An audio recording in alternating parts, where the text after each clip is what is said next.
All right, so I wanted to just talk about this last minute of Golden State Memphis because, leading up to it, this had been a really good game, and watching it at live, I was just thinking to myself, wow, this is like the worst last minute of basketball execution I've ever seen. Just in like a high stakes playoff situation, like with good teams and with high stakes. So let's go through it. Which I mean, it's such a shame because I still think Memphis is extremely likable as a team, and I don't really have a horse in the race. I just want to see a good series. But man, did they really mess up this last minute. So I'm gonna start playing here. This is the Clark oop, which is great play. Like that pass is like it's kind of like the Crowder to Ayton pass from last year. The pass is so hard to make. But starting here, this is where it becomes the last worst minute I've ever seen. So first of all, um, decent rotation there. Here's the problem though. They gave up like 3 offensive rebounds on this play. So that one's okay because there's just such a wacky bounce that was just bad luck. But what happens next is kind of inexcusable. You got one guy down on Golden State, so you're playing 5-on-4 defense. You have to be able to mark up and get. You have to be able to stand them up here. Like you have to. You're up a man.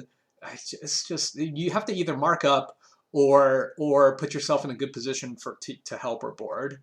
So they don't do that right now. So look at this. Ja is in no man's land. Like he has got to either pick up high or, a very, very aware defender would actually recognize that open corner right there. Now, like, it's hard. In real time, when you're moving that fast, when the play is moving that fast, it's an elite defender would be able to see that. But him not being able to see that is forgivable for now. But just look at like 3 people not guarding anyone. You have to either mark up or get in a position to help or board. You can't just be in no man's land.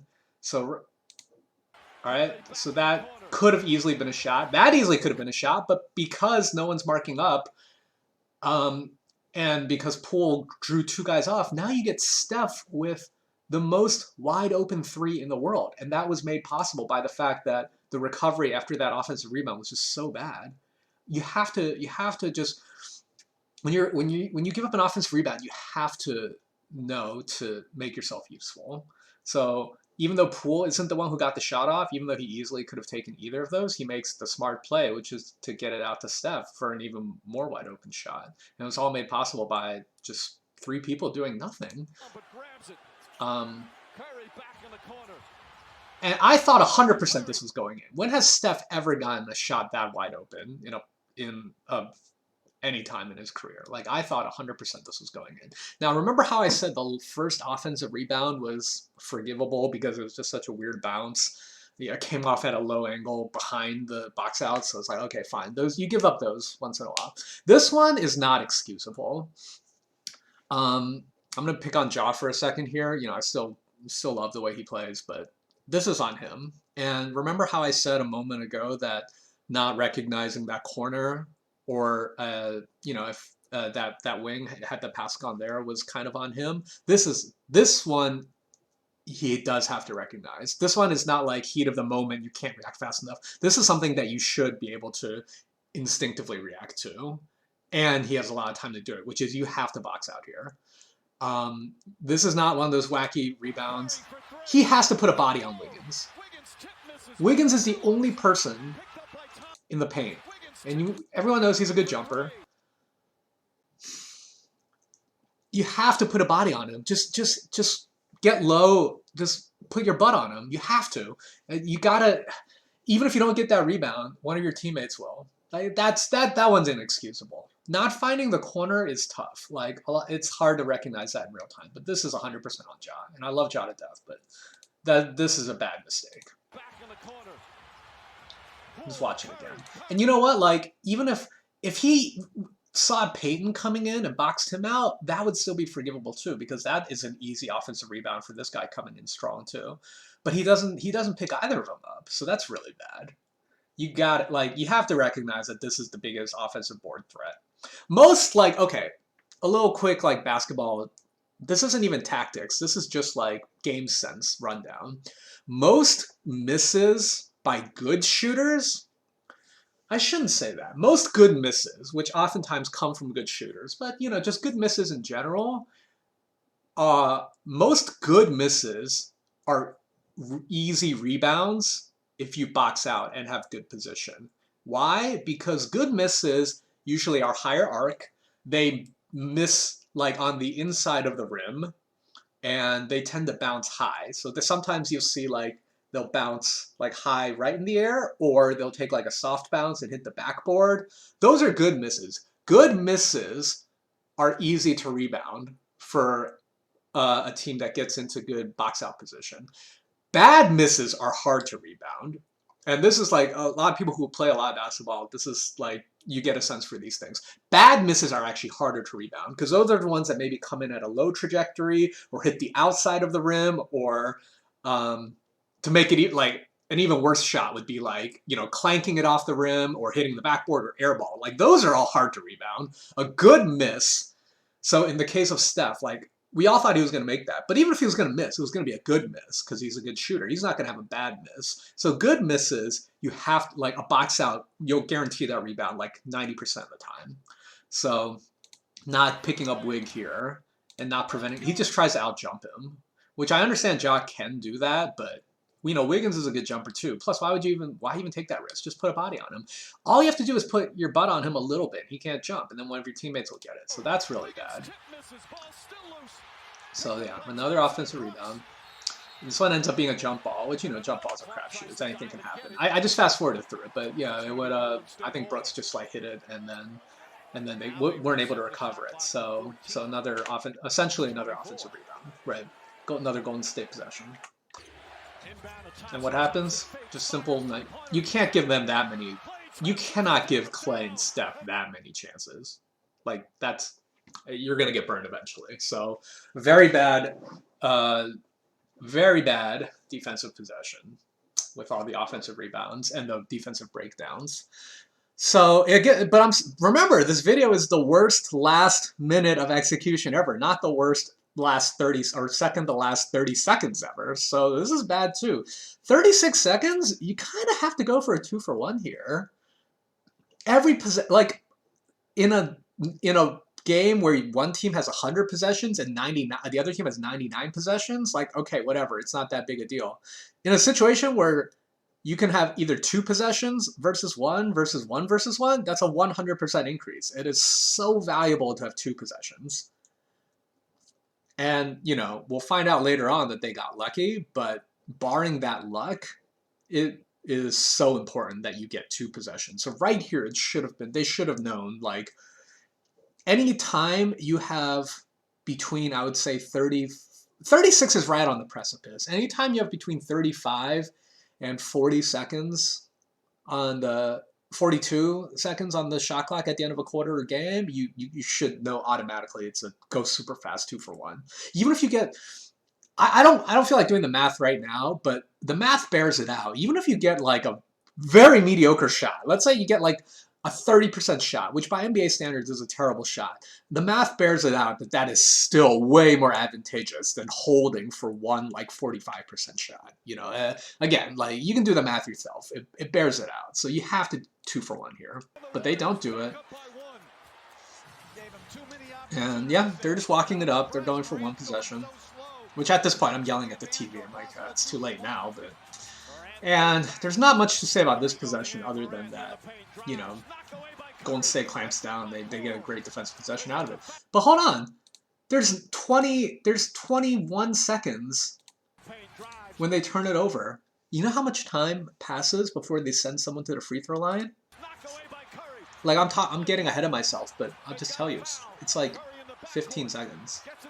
How are you not foul? How have you not found a way to foul?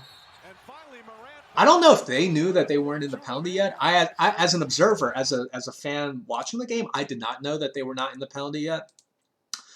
But hypothetically, if you're in the penalty, you have to foul Peyton.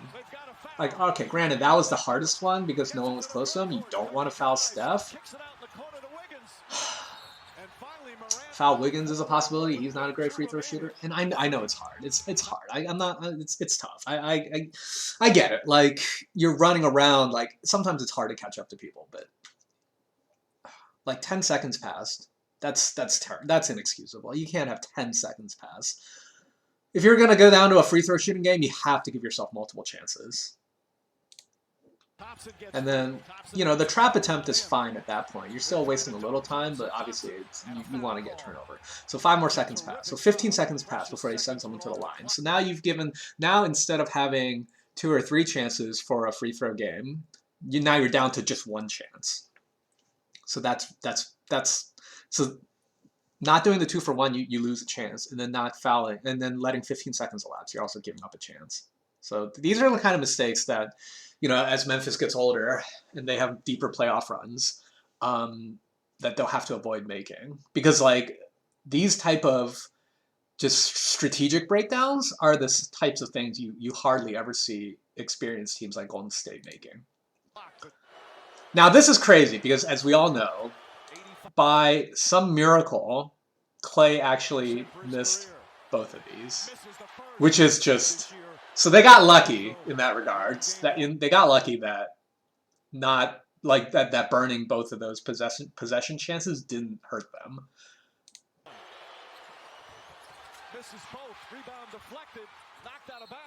That was 100% out on Brooks. Even as a spectator in real time, like I'm very different than a lot of observers. I'm not too hard on the refs.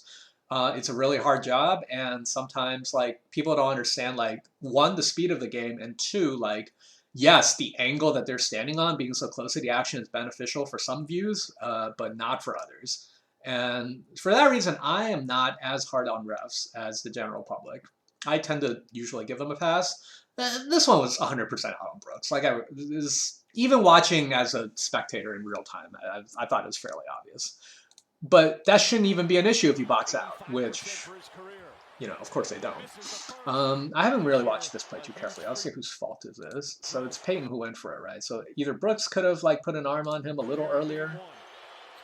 Yeah. You know what I think it is? I think it's because Clay shoots so fast, it caught him off guard. His free throw, like, comes out so fast, it was a little unexpected. And I think Payton knew that and took advantage of it. And they didn't get a body on them in time. But that was 100% out on Brooks. So they got lucky that they didn't call it out on Brooks and they called a jump ball. Could you imagine losing like that?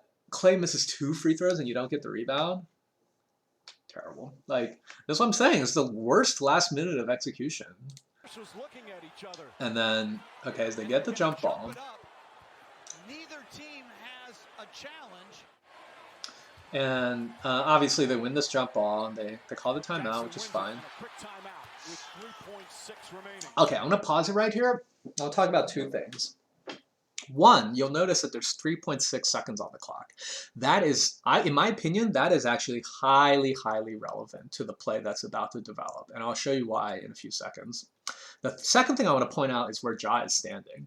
As soon as he was standing here, I turned to Tiffany and I said, okay, hook and ladder incoming. I don't know the technical name for this play. You know, I'm usually pretty good with basketball plays. I actually don't know the name of this play. Internally in my own head, I call it the hook and ladder because that's what it looks like to me. But as soon as he stood here, I'm like, that's a hook and ladder, 100%. Which is basically you pass it to a big here, and it's kind of like a post pinch play, except instead of on the high elbow, you do it way out on the 3-point line with your guard back here.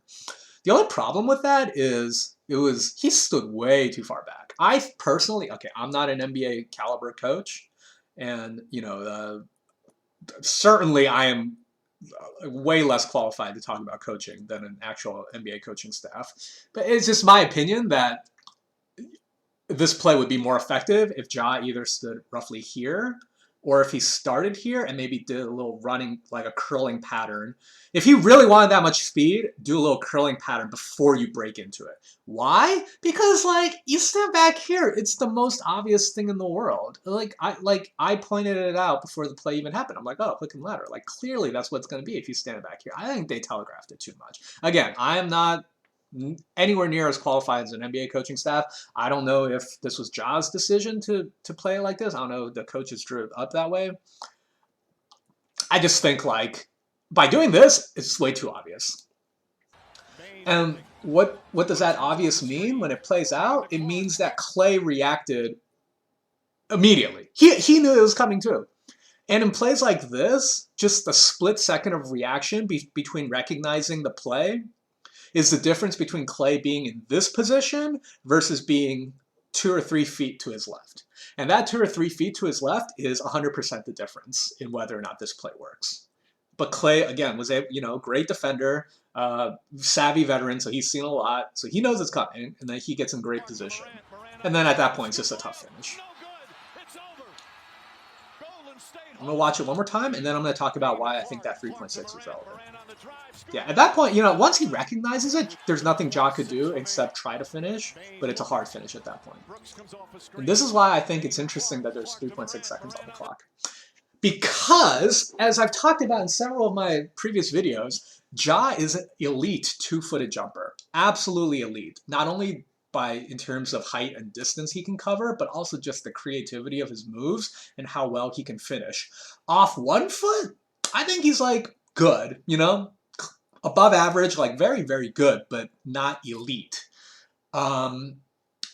Examples of like elite one-footed guards, jumping guards would be like your Devin Bookers, or let me think, maybe like, who else is like similarly sized and like absolutely elite at one-footed finishes? I'll circle back to this. I'll put this in the comments. But anyway, I think like Ja is obviously very, very, very good at one-footed takes. Better than 99.999% of the world, obviously. But he's absolutely elite at two-footed takes. Having only 3.5 seconds means he had to do a one-footed take there. Like there was no time for dilly-dallying, no time to do either a jump stop or a strong gather, or maybe like a little hezzy, and then you can kind of fool your defender a little bit. And I actually think that's why he missed it. So if there was like 4 seconds, like there's another half second on the clock, I think he could have done a two-footed take, and I think it would have went in. So I think it's interesting that the 3.6 was very relevant, and that Ja being such a better two-footed taker than one-footed taker means that this play was ultimately, the finish was ultimately not successful. The play was already iffy because Clay read it, but Ja can, obviously an NBA player can still finish even if the defender reads it well. But I'm saying the reason the finish was a little iffy was because it was a one-footed take. I'm gonna go the last little bit in slow motion, or frame by frame rather, and you can see from like, this is actually much slower than I thought. But you can see from the frame by frame that it really wasn't close. Like he didn't even hit the rim. Like it was it was not a great. It's super hard. He's coming in super fast with all these defenders all around him. It was hard. So it was a he longed it by a lot. But how crazy is this? Look at the angle of it. How crazy would it have been if Clark had like either tip dunked that or in an alternate universe where like Ja would have the audacity to try something like this. What if he like threw it off the backboard for Clark? Because the way the geometry of the play is set up, if this was like a not super high stakes moment, that certainly would have been a possibility. Just look at this. Off the glass, tip dunk. Oh, that would have been. Yeah, but that's obviously not realistic. So I feel really bad for Memphis. Like, again, I don't really care who wins the series. I just want to win the series. But they really did kind of mess up this last minute in every aspect possible. And yeah, so they gave up too many offensive rebounds, a lot of unforgivable offensive rebounds. That led to the lead being given up. They didn't go for the 2-for-1. They got a bad offensive possession. They didn't foul for 15. No, I'm sorry. They didn't send the guy to the free throw line for 15 seconds. They didn't box out on the free throw miss inexplicably. And then they ran this play. They kind of telegraphed this play a little too much. So, which again, in the grand scheme of things, compared to all the other things I mentioned, that's the least of the sins. Like not finishing is the least of the sins. Like no one if you make it great, if you don't, no one's like, no one feels bad about that. So that's the least sin. Telegraphing the play is the second least sin. Like you want to avoid it if possible. Like maybe run it, like I said, like at least not so far away from the basket that everyone in the world knows is coming, or at least run like a little curl pattern first. But the missed box outs, stuff like that, those are greater sins. So when you put it all together, it was a really rough last minute. But hopefully they'll learn from it and either make this series even more competitive, or they can learn from in the long run and put together great runs in future years too. So, all right.